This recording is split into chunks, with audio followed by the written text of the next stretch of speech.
we don't know if he's a lot stronger, but everyone who fights him talks about how strong he is. I mean, Bobby Green even said like, Yeah, this yeah. dude's been juicing since he Bobby was a Green, kid. Bobby Green talks about Islam like he's the Winter Soldier or something. I mean, it's like that's what seriously, I mean, it sounds like he's like designed in a lab.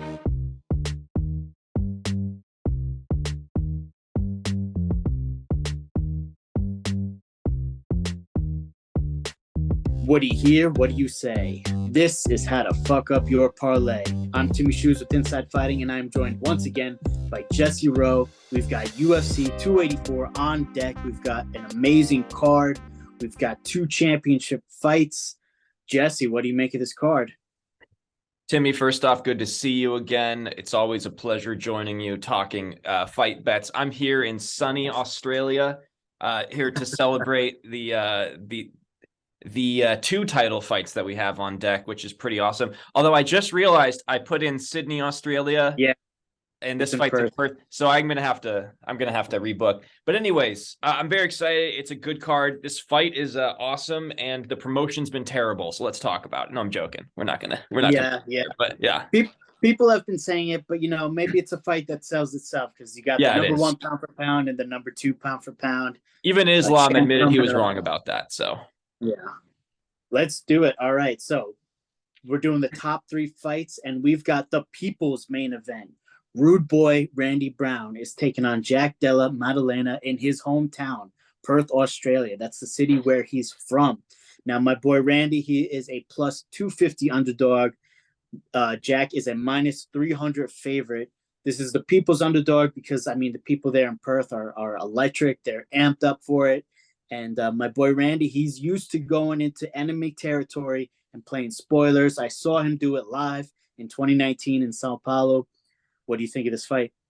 Listen, I know that you have an affinity for Rude Boy Randy Brown, and I got to admit, after seeing him on today's press conferences, he was flipping off the fans in the Australian crowd at the press conference, and which I was very much on board for. But then he made a comment about Jack Della Maddalena's nose, his crooked nose, and as somebody who suffers from a crooked nose, I have some sympathy for him there. So unfortunately for your boy Rude Randy Brown, I am taking Jack. He is my lock of the night. I really like Randy. I really like his trash talk, but I do think that Jack is he's the hometown kid. He's fighting in front of his family. He's from Perth. I just think that he's destined to win this one. He's a rising star in the game, and yeah, I'm taking Jack. Well, I got your back, Jesse, because after Rude Boy knocks that ass out in Perth, he'll fly back to New York. I'll link you guys up, and he can help you adjust that nose. Awesome. I would love it. Yeah. If you want. That's probably the only way I can fix it, to be honest, if we're being real here. So yeah. So but he did say he was gonna. I did like the line. He said that he was gonna move his nose from one side of his face to the other. That was good. That was good. That was a good line. Yeah, but we can have him. We can have him make it straight. Yeah. So. Yeah. But yeah, obviously I'm going with Root Boy. I think Jack is an amazing talent. He's on the up and coming. He's rising, and he hasn't really fought a guy at Randy's caliber. Randy's been in the UFC for a while. I think his length, his striking, he puts everything together so well. He flows. And Jack, I think he's going to feel more of the pressure than Randy, because I know firsthand Randy is used to having the crowd against him and being the underdog. And so yeah, I got Rude Boy. But in the co-main event, we have got an interim championship fight between Yair Rodriguez and Josh Emmett for the featherweight title. Whoever wins this fight will go on to fight Volkanovski in the future. And right now, Yair Rodriguez is a minus 175 favorite. Josh Emmett is a plus 150. Who do you like in this fight? Yeah, this is one of those fights where I think the definition of styles make fights is one of they could not be more applicable to this fight in itself, because Yair is such a unique fighter. He has such a unique where Emmett is so much more structured and fundamentally sound, and Yair is like just so unpredictable, right? Emmett is a fighter that does not get the love he deserves. He's one of the better fighters in the game, but I do think, I can't remember their names, but he does have some losses on his record that concern me. And I'm looking at it in terms of athleticism, He in has terms 2 of, losses, Jeremy Stevens and yeah, Desmond Green. right. And it concerns me that those are on his docket. It has to count for something. And I'm taking Yair. I think this is probably the closest fight out of these 3, in my opinion. This might be the closest one, but I'm taking Yair. I just think that he's like kind of spectacular. And this is actually more of like, I want to see Yair win because I want to see Yair Volk. That's just such a strange matchup that that's a fight I want to see. So I'm taking Yair. Definitely. I think Yair is a good pick, but I'm going to go with Emmett because I think Yair is definitely a more creative striker, but I think Emmett has more power. And I think when it comes down to it, I think the power is going to make the difference. We've seen other examples of fights where the guy who was maybe the more technical guy but didn't have the power, he lost because of that. The most obvious example I can think of is Figgy versus Moreno 3, not 4, 3, where Figgy won because he was more powerful, despite the fact that he wasn't as technical of a striker. I think Yair puts himself in bad positions sometimes, and that makes him hittable. And with a guy like Emmett, I think it's much more dangerous because Emmett is one of the hardest hitters at 145. A lot of the guys, like he fought Holloway, and Yair fought Holloway, and Holloway was able to hit him a bunch, but Holloway doesn't really have, knockout power. Emmett's a guy who can put your lights out with one shot. So I think that's going to be a factor, and that's why I'm going with Josh Emmett. It is worth pointing out, and that's smart analysis. It is worth pointing out, Yair really is only getting this fight because also it is worth pointing out, Brian Ortega dislocated his shoulder in their last fight, and that's how he got here to this point. So it kind of wasn't really a clear victory either. So it is worth noting that is part of the reason why he's in this fight and not Brian Ortega or somebody else. So there was a little bit of debate. People were like, was the shoulder dislocation caused by Yair? I fall in that camp. I think the position that he was in, I think shoulder popped out because of that. Other people are like, no, it was sort of a fluke thing. But in the eyes of the general public, it does leave a sort of inconclusive vibe, right? That's what it is. It's inconclusive, but I do kind of fall into your side of things. I do think Yair was doing things well in that fight. So anyways, let's hear it. Right. And now the main event, the #1 pound for pound fighter, featherweight champion Alexander Volkanovski going against Islam Makhachev, the #2 guy, the lightweight champion.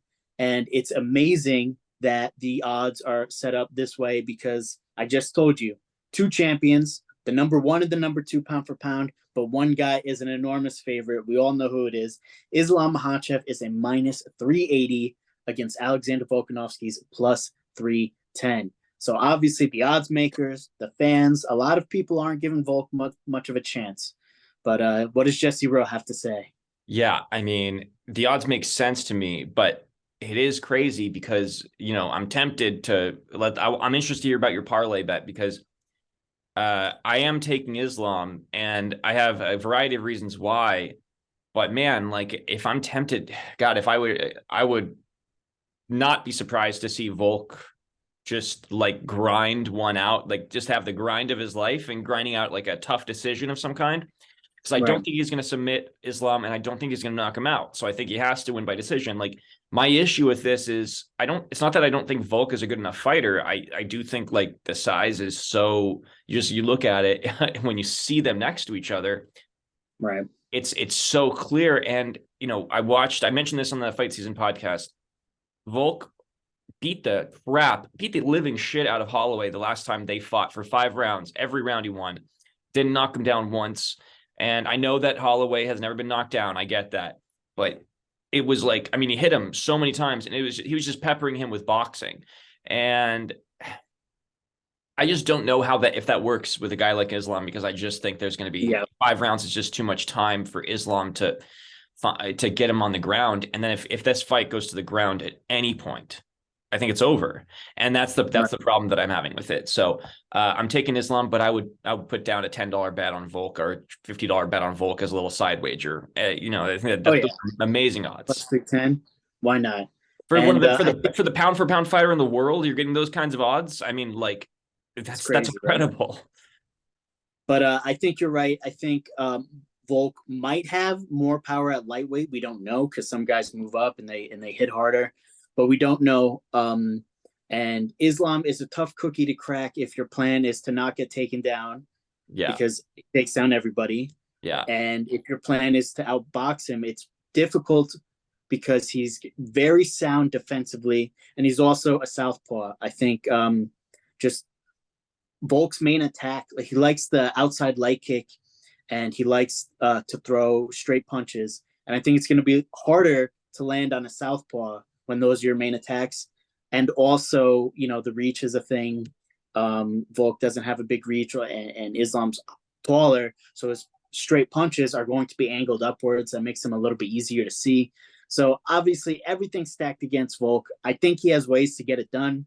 The big X factor, I think, is that punching power. Maybe he hits a lot harder at lightweight, if I'm not mistaken, because he used to fight at welterweight and he used to fight at lightweight. He has more knockouts in other weight classes than he does at featherweights, if I'm not mistaken. So maybe he does hit harder. Yeah, okay. So we're not going to know until they're in the cage. But yeah, I got Islam. I think, he's going to smother him. Even if Volk can stuff a couple takedowns, it's like if Volk can't knock him out, they're going to be in there for at least 25 minutes.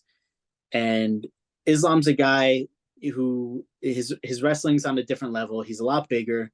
We don't know if he's a lot stronger, but everyone who fights him talks about how strong he is. I mean, Bobby Green even said, like, this dude's been juicing. Bobby Green talks about Islam like he's the Winter Soldier or something. I mean, it's like that's what seriously. I mean, it sounds like he's like designed in a lab. And I just think it's gonna be a long night for Volk. Like, even if I think Volk could easily get to a decision. Like, I'm not necessarily saying that he's going to get submitted or I don't think he's going to get knocked out. I think that's all just like pandering, like joking by Islam to like get into Volk's head in some way.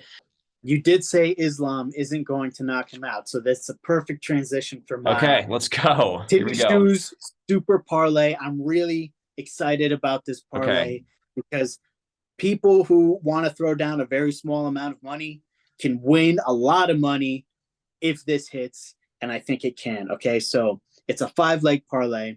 I'm taking the money line on Josh Emmett, that's plus 150. The money line on Justin Tafa, who's also fighting on the main card, he's a minus 130. Now I got 3 picks, 3 more legs, and I picked the winning method for each one. Okay, I got Randy Brown by KO, TKO, or DQ. That is a plus 1,200. Wow. All right. Okay. So I think Randy's got the hands to get it done. Okay. He's got the size. Got the size for sure. Oh, yeah. The size for sure. And I think a TKO on Randy Brown is a great bet. Then I got Alonzo Menafield to win by KO, TKO, DQ is a plus 225. Okay. He's a big light heavyweight. He has knockout power. He's only on the money line. He's a slight underdog, if I'm not mistaken. Yeah, he's a plus 155 underdog. So a little bit better odds to win by KO. And if he wins, I think it is by KO. So I'm going with that. And then Islam Makhachev is plus 400 to win by KO, TKO, or DQ. And I can very easily imagine a scenario where Islam is on top, ground and pounding Volk, and the fight gets done. Right. Okay. So even if Islam doesn't knock him out on the feet, like he's not going to, throw a bomb right hand that just puts left hand, I should say, southpaw, that puts Volk to sleep. I don't see that happening, but I can see the ground and pound, just like the smothering, the TKO coming that way. I think that's how he beat Bobby Green. It was ground and pound TKO. So anyway. And that's a plus what? Plus 400. So, but what is the entire parlay? Plus 93,337. Wow. So if I put down $10, I could win $9,300. Yes. $9,343.75. Well, I mean, for a $10 bet.